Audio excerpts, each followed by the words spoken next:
ঢাকা বিশ্ববিদ্যালয়ের কেন্দ্রীয় ছাত্র সংসদ নির্বাচনের প্রাথমিক প্রার্থী তালিকা প্রকাশ করা হয়েছে। এই তালিকায় বৈধ প্রার্থী 462 জন।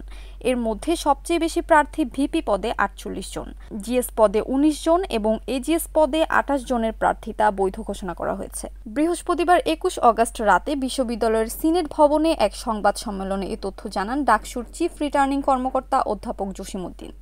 তিনি জানান, ভিপি, জিএস, এজিএস সহ ডাকসুতে পদ রয়েছে 28টি। বিভিন্ন পদে মনোনয়নপত্র জমা দিয়েছিল 509 জন। এর মধ্যে প্রাথমিক ব্যাচে 462টি মনোনয়নপত্র বৈধ ও 47টি ত্রুটিপূর্ণ বলে বিবেচিত হয়।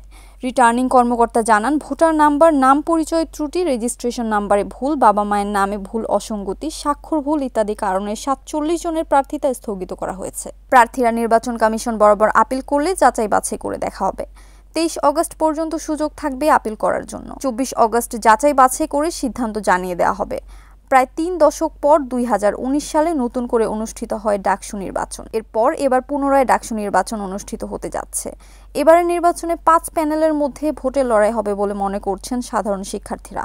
এর আগে বিশ্ববিদ্যালয়ের সংবাদ বিজ্ঞপ্তিতে জানানো হয়, 18টি হল সংসদে 234টি পদের জন্য 1427টি মনোনয়নপত্র বিক্রি হয়েছিল। এর মধ্যে 1109টি মনোনয়নপত্র জমা পড়েছে, বাকি 318টি জমা পড়েনি। Kamruzzaman Kamrul, NAN TV news desk.